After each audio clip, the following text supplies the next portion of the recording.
उड़ीसा के रायगढ़ जिले के कांतामल गांव में 7 अप्रैल 2026 को अंधेरे में 3 बजे पुलिस दरवाजे तोड़कर घरों में घुसती है, बिजली काटी और कई लोगों को उठाकर ले गई। अगली सुबह जब लोगों ने इसका विरोध किया तो पुलिस ने आदिवासियों पर लाठीचार्ज कर दिया। आंसू गैस के गोले छोड़े गए और फायरिंग तक का आरोप लगा। लगभग 70 लोग जख्मी हुए। पुलिस और सीआरपीएफ 24 घंटे पेट्रोलिंग कर रहे हैं।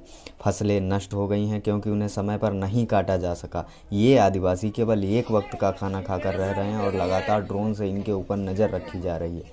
क्या पता है आप लोगों को ये सब क्यों हो रहा है? ये सब इसलिए हो रहा है क्योंकि ये आदिवासी अपने पहाड़ों जंगलों को बचाना चाहते हैं। रायगढ़ और कालाहांडी जिलों के बॉर्डर पर एक जगह है सीजीमली हिल्स। ये हिल्स कोध, परोजा और कई आदिवासी जातियों के लिए पवित्र मानी जाती हैं। ये लोग मानते हैं कि पहाड़ी के ऊपर गुफा में इनके देवता तीज राजा रहते हैं। पवित्रता के साथ साथ ये पहाड़ियाँ आदिवासियों के लिए खाने, पानी और इनकम का सोर्स हैं। लेकिन 2023 में सरकार ने इसी जगह पर बॉक्साइड माइनिंग का प्रोजेक्ट वेदांता को दे दिया और यहाँ माइनिंग हुई तो पानी, जंगल, खेती सब खत्म हो जाएगा। अब सीजीमली पूरी तरह से फिफ्थ कैजुअल एरिया है, यानी कॉन्स्टिट्यूशन प्रोटेक्टेड ट्राइबल एरिया। तो यहाँ माइनिंग से पहले ग्राम सभा की सलाह लेना ज़रूरी है। लेकिन क्या जानते हैं आप लोग ये सलाह कैसे ली गई? हैवी पुलिस प्रेजेंस में ज़बरदस्ती फर्जी ग्राम सभाएं कराई गईं। इसमें माइनिंग से प्रभावित होने वाले कई सारे गाँवों को तो शामिल ही नहीं किया गया। हज़ार हज़ार रुपए देकर लोगों को लाया गया और डेड लोगों के सिग्नेचर का इस्तेमाल किया गया। इनसे कंसेंट नहीं लिया गया बल्कि कंसेंट लेने का नाटक किया गया और जो नहीं आए उन्हें धमकी दी गई। जब आदिवासियों ने इसका विरोध किया तो उन्हें जेल में डाल दिया गया। अगस्त 2025 में ट्राइबल वुमेन एक्टिविस्ट नारंगी देवी माझी को अस्पताल से उठा लिया गया, जहां वो अपनी डॉटर इन लॉ की डिलीवरी के लिए गई थी।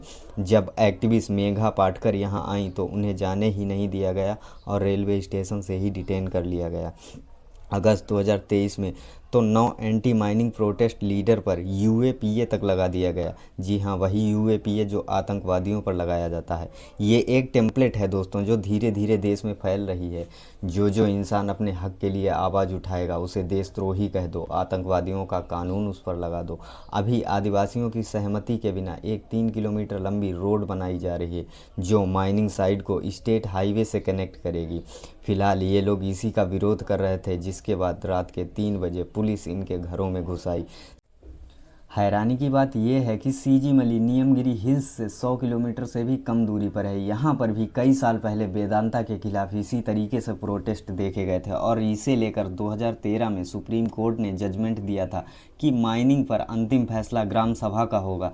सीजीमली में इसी कानून को खोखला किया जा रहा है और नीलगिरी में हारने के बाद सरकार और ये कंपनी दूसरे रास्ते से माइनिंग करने की कोशिश कर रही हैं। इससे फ़र्क नहीं पड़ता कि आप माइनिंग के विरोध में हैं या समर्थन में। फ़र्क आपको इससे पड़ना चाहिए कि लोकतंत्र में लोगों की आवाज़ को कैसे दबाया जा रहा है।